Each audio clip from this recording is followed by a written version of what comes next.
தைப்பூசம் அப்படிங்கிறது முருக பக்தர்களுக்கு ரொம்ப பிடிச்ச நாளாக இருக்கும். அது இப்போ தமிழ்நாடு எடுத்துக்கிட்டோம்னா அறுபடை வீடுன்னு சொல்லுவோம் இல்லையா, திருச்செந்தூர் ஆகட்டும், திருப்பரங்குன்றம், அப்புறம் பழனி, இது மாதிரி அறுபடை வீடுகள் இருக்குல்ல, அங்கே எல்லாமே வந்து சிறப்பு பூஜைகள் நடக்கும் தைப்பூசத்து அன்னைக்கு. தமிழ்நாட்டில் மட்டும் இல்லைங்க, வெளிநாடுகளில் பல நாடுகளில் சிறப்பாக பூஜை நடக்குது.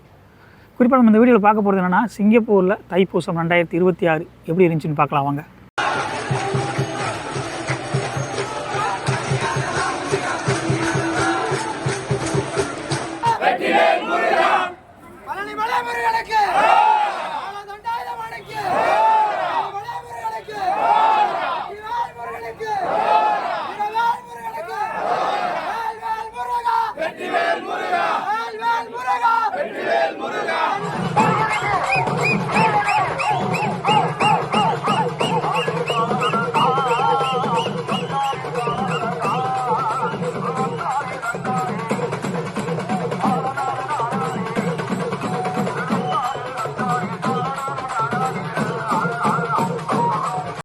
இப்போ நம்ம தமிழ் கடவுள் அப்படின்னாலே அது வந்து முருகன் தான்.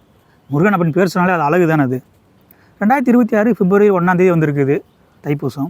தைப்பூசம்னா என்ன, தைப்பூசத்தை ஏன் நம்ம கொண்டாடுறோம் அப்படிங்கிறத தெரிஞ்சுக்கணும், நம்ம வரலாறு தெரிஞ்சுக்கணும். அதாவது வந்துட்டு ஒரு நாட்டில் வந்துட்டு ஒரு அரக்கன் வந்துட்டு சூரன் அப்படிங்கிற ஒரு அரக்கன் இருக்கான், மக்களை ஃபுல்லாக ரொம்ப கொடுமைப்படுத்திட்டே இருக்கான்.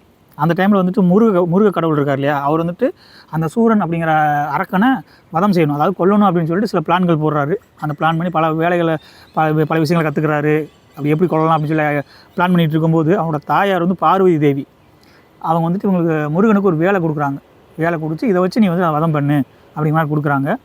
அதே போல் இவர் அந்த வேலை எடுத்துகிட்டு போய் அவனை அரக்கனை அடித்து கொண்டுட்டாப்புல. ஸோ வந்துட்டு அந்த அரக்கனை வதம் செஞ்சதுக்காகவும் அந்த வெற்றியை கொண்டாடுறதுக்காகவும் அதோட நன்றி உணர்வை நம்ம செலிப்ரேட் பண்ணுறதுக்கான காரணம் தான் தைப்பூசம் தான் நம்ம தைப்பூசமாக கொண்டாடுறோம். சிங்கப்பூரை பொறுத்தளவுக்கு தைப்பூசம் அப்படிங்கிறது ரொம்ப சிறப்பாக கொண்டாடக்கூடிய விழா. ஒரு ஆக்சுவலாக தைப்பூசத்துக்கு நாளே இந்த ஃபங்க்ஷன் ஆரம்பிச்சிடும். ஒவ்வொரு கோவில்லையுமே அது மூலவர் சொல்லிட்டு ஒருத்தர் இருப்பார் இல்லையா, அந்த சிங்கப்பூர் தண்டாயுதபாணி முருகன் கோவிலில் வந்துட்டு அந்த வேல் தான் மூலவர். பொதுவாக பாலாபிஷேகம் அப்பப்போ நடக்கும். இந்த தைப்பூசத்தப்போ மிக சிறப்பாக ரொம்ப நேரம் நடக்கும். அன்றைக்கி என்ன பண்ணுவாங்க அப்படின்னா, முருகனை வந்துட்டு ஒரு வெள்ளி தேரில் வச்சு ஊர்வலமாக கொண்டு போவாங்க.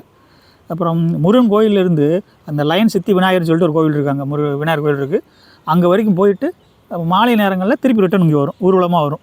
மக்கள் பார்வை பார்க்கணும் அப்படின்றதுக்காக திரும்பி வரும். அந்த வெள்ளி தேர் போய் வர்றதான் சிங்கப்பூரில் வந்துட்டு தைப்பூசோட மிக சிறப்பான ஒரு விஷயம்.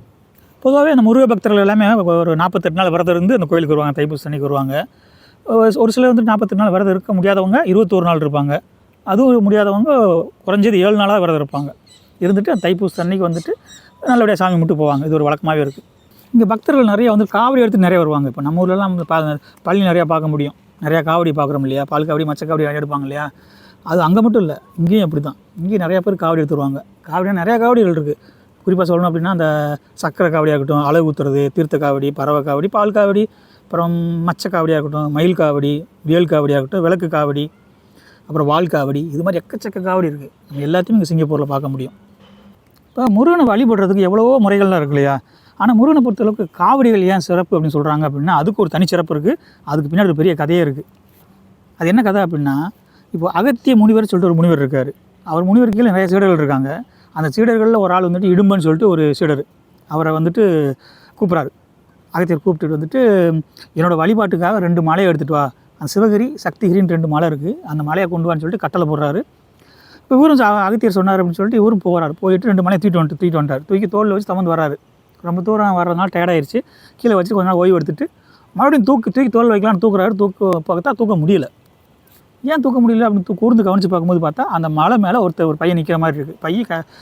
பையன் வந்து கையில் வேல் வச்சு நிற்கிற மாதிரி தெரியுது அவருக்கு. அங்கே நிற்கிறது வந்துட்டு முருக கடவுள் அப்படின்றது வந்து இவருக்கு தெரியல, இடுமனுக்கு தெரியல. அவரோட வாக்குவாதம் போட்டு சண்டை போடுறாரு, நிறையா இது சண்டை போடுறாங்க. அப்படியே கொஞ்சம் காலங்கள் போது சண்டை போட்டு பல பிரச்சனைகள் வந்துருச்சு. அப்புறம் கொஞ்சம் நாளுக்கு அப்புறம் இவர் தான் முருகன் அப்படி தெரிஞ்சதுக்கப்புறம் இடுமனை விட முருகனுக்கு தான் இடுமனை பிடிச்சிச்சு. ரொம்ப பிடிச்சி அவர் முருகனோட ஒரு பாதுகாப்பாளராகவே இடுமனை பக்கத்தில் வச்சுக்கிட்டார், முருகன் வச்சுக்கிட்டார் அப்படின்னு சொல்லிட்டு புராண கதைகள் சொல்லுது. இப்போ நம்ம ஊர்லலாம் இப்போ பழனிக்கெலாம் போகிறோம் அப்படின்னா நிறைய பேர் நடந்து போவாங்க இல்லையா, ரொம்ப தூரம் நடந்தே போய் கோயிலுக்கு போவாங்க. அதுக்கான காரணம் இதுதான். இடுமன் வந்துட்டு அந்த மலையை தூக்கிட்டு வந்தார் இல்லையா, தூக்கிட்டு வந்து ரொம்ப தூரம் நடந்து வந்து தான் அந்த கீழே வச்சு தூக்க முடியாமல் இருந்துச்சு.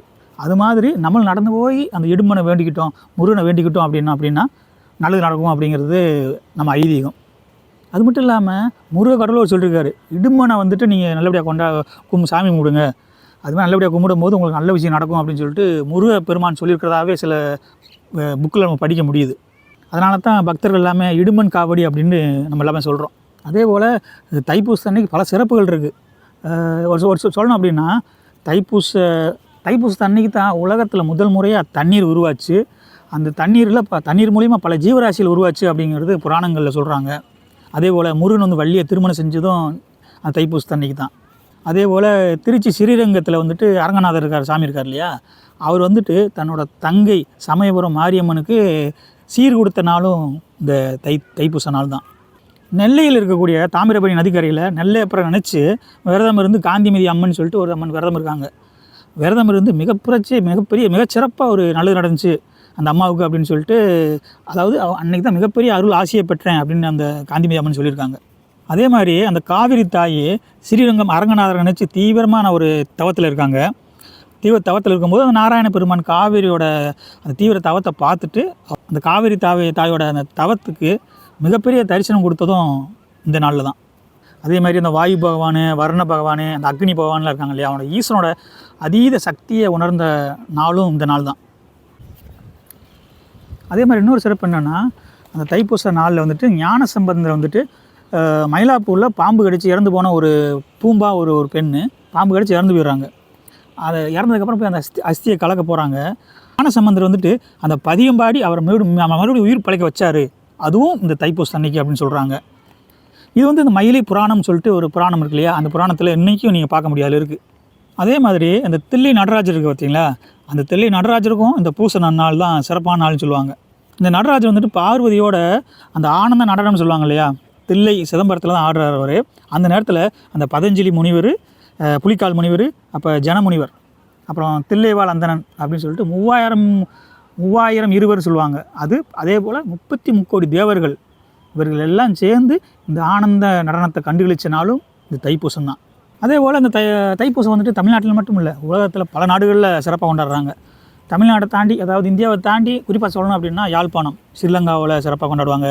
அப்புறம் மலேசியாவில் பத்துமலை முருகன் எல்லாத்துக்குமே தெரிஞ்சிருக்குமே, அந்த பத்துமலை முருகன் கோவில் சிறப்பாக இருக்கும். அந்த முருகன் கோயில், மலேசியா முருகன் கோயிலுக்கு சிங்கப்பூரில் நிறைய பேர் போவாங்க, ஆஸ்திரேலியாவில் நிறைய பேர் மக்கள் வருவாங்க. அதே மாதிரி மலேசியாவில் பினாங் அப்படின்னு சொல்லிட்டு ஒரு ஸ்டேட்டு, அங்கே வந்துட்டு ஜோர்ஜ் டவுன் அப்படின்னு சொல்லிட்டு தண்ணீர் மலை கோயில்னு சொல்லுவாங்க. அங்கே மிகச்சிறப்பாக இருக்கும் அந்த கோவில் இது மாதிரி தைப்பூசத்தப்போ. அதே போல் மலேசியாவில் இன்னொரு இடம் இருக்குது, ஈப்போ அப்படின்னு சொல்லிட்டு இடத்துக்கு பக்கத்தில் குனோங் சிங் சீரோ அப்படின்னு சொல்லிட்டு அங்கே சுப்பிரமணிய சுவாமி கோயில் இருக்குது, அதுவும் சிறப்பாக கொண்டாடுவாங்க. அதே போல் சிங்கப்பூரில் 2-3 கோயில் இருக்குது, நிறையா முருகன் கோயில் இருக்குது.